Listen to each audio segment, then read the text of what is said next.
আম্মা আমাকে নিয়ে একটা সিনেমা দেখতে গিয়েছিল হলে প্রথম। হ্যাঁ, যখন আমি সিনেমা হলে যাই সিনেমা দেখতে, তখন ওখানে আমার মাকে যখন মা বলে, হ্যাঁ মা বলে ডাকে, বাস আমি পুরা হলে চিৎকার করে আমার মাকে কেন মা বললো, আমার মাকে কেন মা বলবে। মানে আমি এরকম, আমার কাছে মনে হয় যে মানে যে আমাকে ভালোবাসে সে আমাকেই ভালোবাসবে। হ্যাঁ, অন্যকে ভালোবাসুক সমস্যা নাই, কিন্তু আমার মতো করে না। মানে আমাকে ভালোবাসে তো আমাকেই বাসতে হবে, আমার মতো করে যেন আরেকজনকে কেন, এটা আমি একদম মানতেই পারি না। মনে হয় যে না, কেন অন্যকে ভালোবাসো। আমি আমার আম্মুকে তখন বললাম, আমাকে যখন নিয়ে আসছে বাসায় বুঝাই টুঝে, সিনেমার দেখা হয় নাই, বাসায় নিয়ে আসছে তখন আর তো আমি কান্না থামে না। পরে আমাকে বলল যে মা এটা তো অভিনয়। তখন বলে এটা অভিনয়টা সত্যি কিছু না। আমি বললাম যে না, তোমাকে ধরে মা বলে তোমাকে বুকে নিল, কেন নিবে, কেন নিবে, সেটা তো আমার অধিকার, শুধু অন্যর তো অধিকার নাই, তাহলে ওরা কেন নিবে, এটা পারবে না, এটা হবে না। পরে আমাকে অনেকভাবে বুঝালো, তারপর আমাকে একটু একটু করে শুটিংয়ে নিয়ে যেত। হ্যাঁ, দেখলো যে আমি খুব রেগে যাই, এসে তখন একটু একটু করে শুটিংয়ে নিয়ে যেত। তখন আমি আস্তে আস্তে ফিল করলাম, একটু খাপ খাইয়ে নিতে পারেন, সেজন্য নিয়ে যাওয়া হতো। হ্যাঁ, তখন আমি আস্তে আস্তে ফিল করলাম যে না, এটা তো আসলে কিছু না, এটা সত্যি কিছু না। হ্যাঁ, এরকম একদম। প্রথম সিনেমা তো যেটি হলো যে একজন, আপনি বলছিলেন ক্যামেরা পার্সন আপনার কথা রেফার করেছে এবং তারপরে আসলে সেই কাজটি করা। পরবর্তীতে এই যে এত বড় বড় প্রজেক্ট পাওয়া, সেখানে কি মায়ের কোনো ভূমিকা ছিল না? মা কোনো সহযোগিতা করে বা মা রেফার করেছেন? আম্মা কখনোই এগুলোর মধ্যে ছিল না।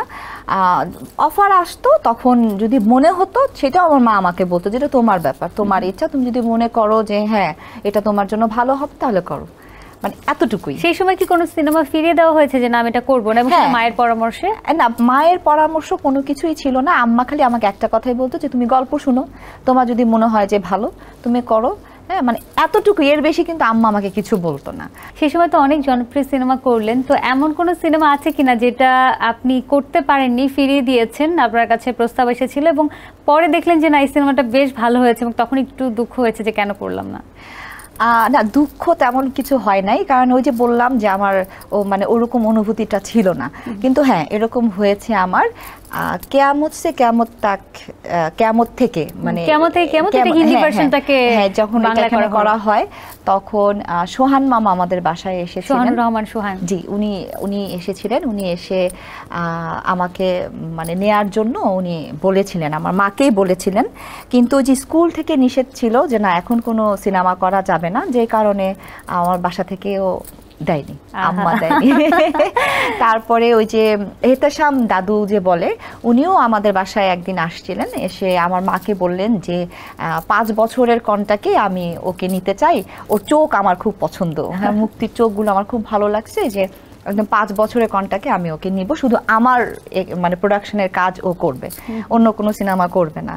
তো আমার বাবা দেয়নি, আমার বাবা বলছেন যে না, কোনো কনটাকে আমার মেয়েকে আমি দিব না। হ্যাঁ, আর এখন না, হ্যাঁ এখন না, ও আরো একটু বড় হোক, পরে ওটাও নিজে বুঝে নেবে।